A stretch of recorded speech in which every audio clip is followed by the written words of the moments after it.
Hello folks, Jamie Moles from ExtraHop here. Today I'm going to be talking to you about the subject of blast radius, and in particular the calculation of blast radius as it relates to security incidents, in particular breaches on the network. What is blast radius and why are we talking about it? Blast radius is a term that is taken actually from nuclear warfare. If any of you have ever seen any movies where nuclear bombs detonate, you'll notice they have a massive effect. They have a big radius and it spreads very quickly. The idea being right here in the center, what we call ground zero, where the bomb goes off, everything's incinerated. Complete obliteration.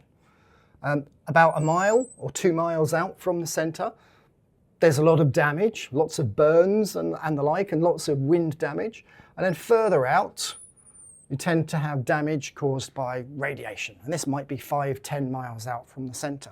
But the point being that complete obliteration in the center, and the further out you go, the less damage there is. I'm going to wipe this off very, very quickly.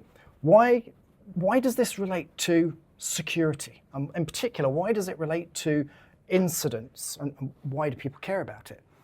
Because when it comes to reporting back to the business the damage that has been caused by a breach, this is actually quite a nice metaphor and quite a useful metaphor to understand how much impact a breach has had on the organization.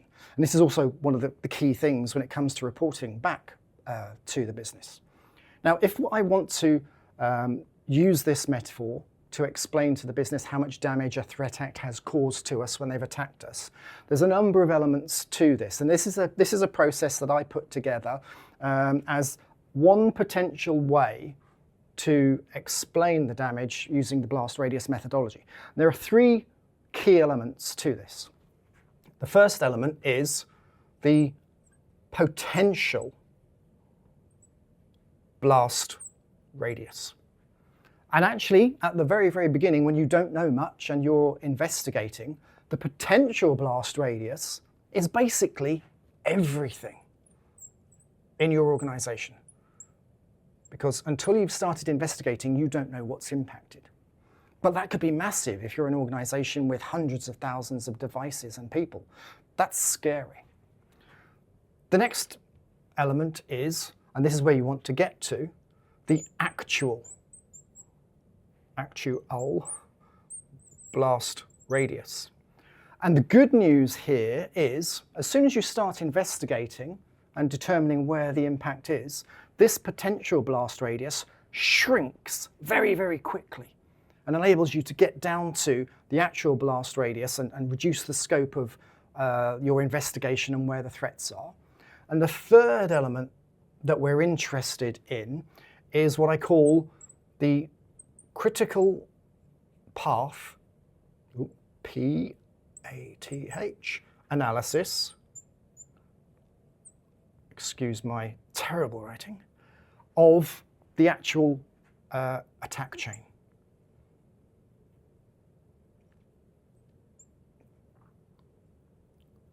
These 3 elements are what you can use to describe the breach to the business using the blast radius metaphor.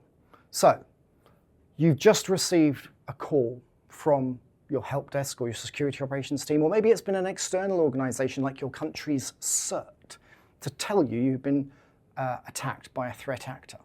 And you immediately go all hands on deck, your internal security guys jump to their stations and start trying to find out where the bad guys got in.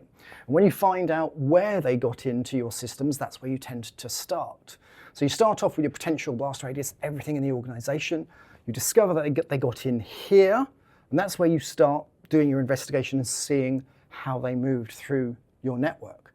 So you will typically use your IDS, or your firewall, your NDR, presuming you have a good NDR like RevealX to investigate what they've done on the network.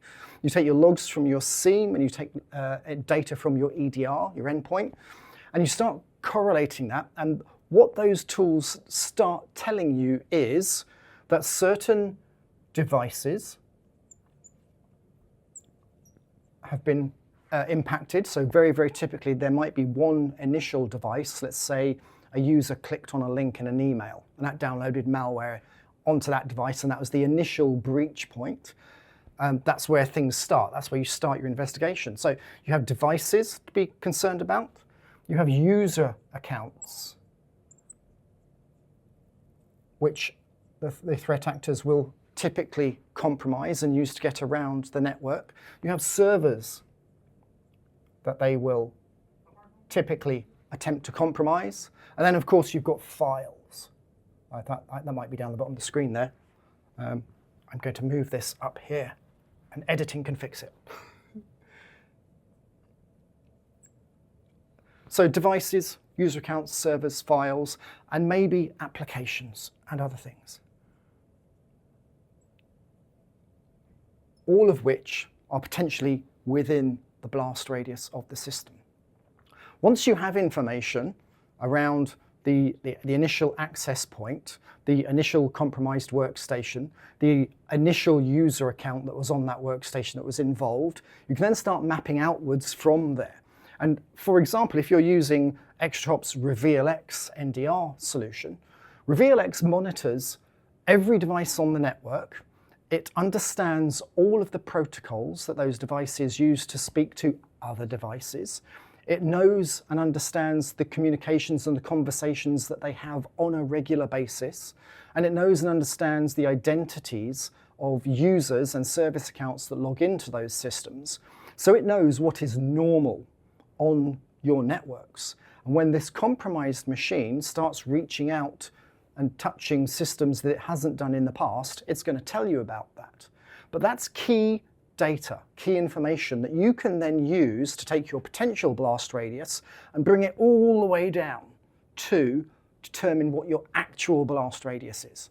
So that compromised machine, the users on that machine, when they then moved laterally from that machine to other machines in the network, the steps, the stepping stones that they use to go through the network until they get to your domain controllers and, obviously, your file servers, which is where often that's the target that they're going for. The critical path analysis, which is the final part of the blast radius calculation, comes from documenting those steps.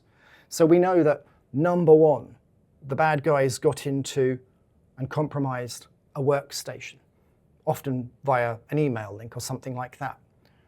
They then move laterally, maybe onto another workstation. Maybe this workstation is just an ordinary user. Maybe the second workstation they get onto is an IT admin person's workstation, which means that they have some privilege escalation and they can now get onto more critical systems. They then move from the IT admin workstation onto, let's say, the domain controller. And then from the domain controller, they might go out to multiple places. Let's say they go out to a Microsoft Exchange email server, and they go out to content management system, or something like SAP, and they go out to a file server. And then finally, when they're done, maybe they come out from the file server and they go out on the internet to mega.nz or something similar. This is the critical path analysis. The first part where they got into the network, the second step, the third step, the fourth, fifth, sixth steps, and then the final step. And we've gone here from potential blast radius being everything, 100,000 devices, 50,000 users, every server, every application, every file in the organization. And we found out from our initial investigation, the first step that they came into, and that potential blast radius immediately shrinks down to everything that this first workstation has spoken to recently is potentially in the actual blast radius. It brings the potential right down. And then we go a bit further and see it gets to number 2, which again brings the potential blast radius down until we map out the actual critical path analysis of the attack chain, which brings us to the actual blast radius. We now know every device the threat actor interacted with. We know through our investigation the user accounts they compromised. We're able to see every server they've touched, if they've used any applications, and if they've accessed and compromised any files. And this is fantastic. So this gets us from our big scary potential blast radius, which is everything, down to the actual blast radius. And for reporting purposes, we have the critical path analysis of the attack chain, which allows us to analyze how they got in and fix that so they can't do it again. Allows us to fix and change passwords on all compromised accounts and systems, and basically put better security in place. The final piece of the puzzle, and you only get this with ExtraHop RevealX, which is a really nice capability. All of this can be done with RevealX NDR, but RevealX also has a capability called NPM, Network Performance Monitoring and Diagnostics. NDR plus NPM together, the NDR security side of things can map out the blast radius for you. The NPM side of the product can measure the impact. So this threat actor came in via this workstation, went onto the IT admin workstation, went onto the domain controller, started going on to things like the SAP server, the email server, the file server. If, for example, you are a large retail organization, this might be impacting the services that you provide to your customers.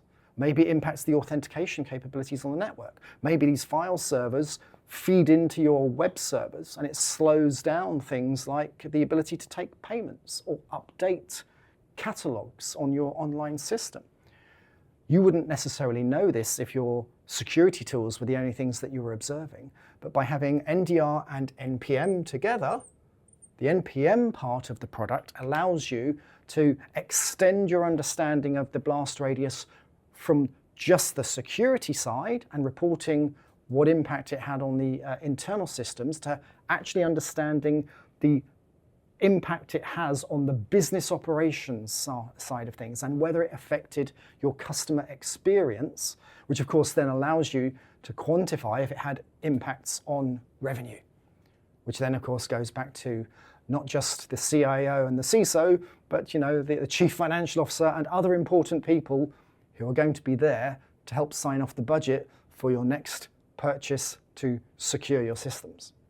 I hope this has been interesting. Thank you.